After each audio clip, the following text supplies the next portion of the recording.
E se a chave para a nossa liberdade estivesse em aceitar que não somos o centro do universo? Pode soar um pouco desanimador, não é? Mas a ideia aqui é explorar como isso na verdade é o contrário, como essa percepção pode aliviar um peso que talvez a gente nem saiba que está a carregar.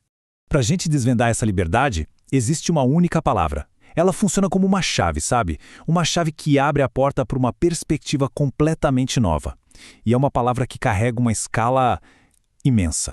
A palavra é gigantes. Parece simples, mas o significado dela vai muito, muito além do literal. É um conceito que nos força a reavaliar totalmente o nosso lugar no grande esquema das coisas. Então, as perguntas que ficam são claras.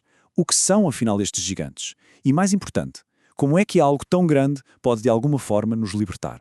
É isso que vamos descobrir. Ok, mas para entender a liberdade, primeiro a gente precisa entender a prisão. E não é uma prisão com grades, não. É uma prisão invisível, construída pela nossa própria perspectiva. A forma como, naturalmente, vemos o mundo. Muitas vezes, sem nem nos darmos conta. E essa perspectiva padrão é a de nos sentirmos a personagem principal. As nossas vitórias, as nossas tragédias.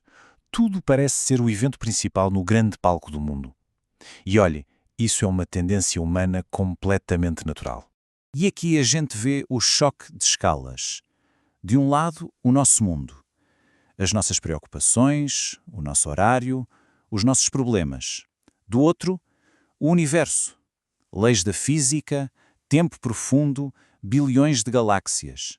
A nossa mente vive quase sempre na primeira coluna, ignorando a vastidão da segunda.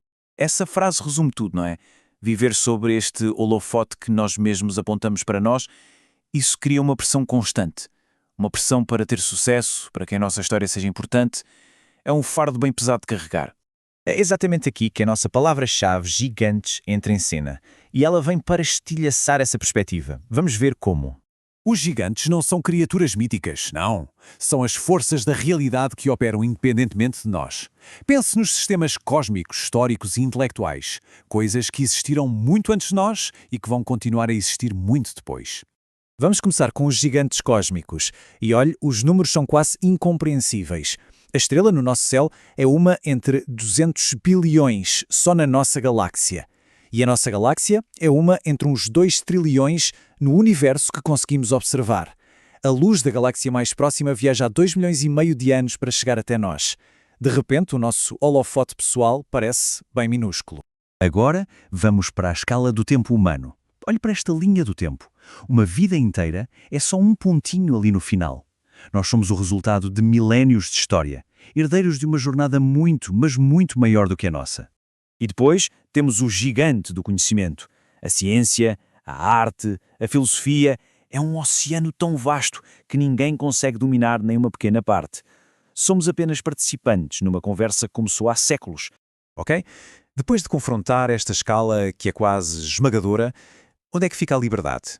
É isso que vamos ver agora. Como este reconhecimento todo se traduz numa libertação, quase emocional. Primeiro, vamos só reconhecer o peso que carregamos. Aquela pressão de ter a carreira perfeita, o medo de falhar. Tudo isso nasce daquela crença de que estamos no centro do palco e que tudo depende de nós. E aqui está a grande virada. Ao perceber que somos uma pequena parte de algo imenso, a responsabilidade de ser tudo simplesmente se dissolve. Não se trata de ser insignificante, mas sim de ser libertado de um fardo impossível.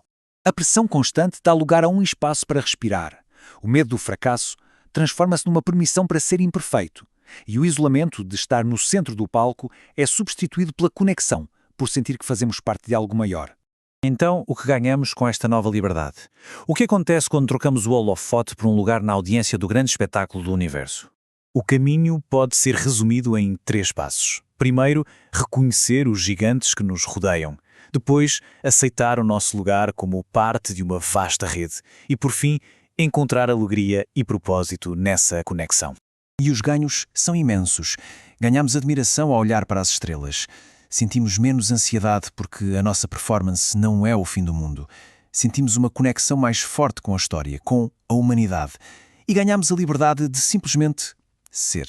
De observar e participar, em vez de sentir que temos de dirigir tudo. E assim, ficamos com esta pergunta. Se o foco deixa de ser o eu e se vira para o todo, o que é que a gente descobre? Talvez a verdadeira aventura não seja construir o nosso próprio mundo, mas descobrir a beleza do universo que já existe. Algo em que pensar.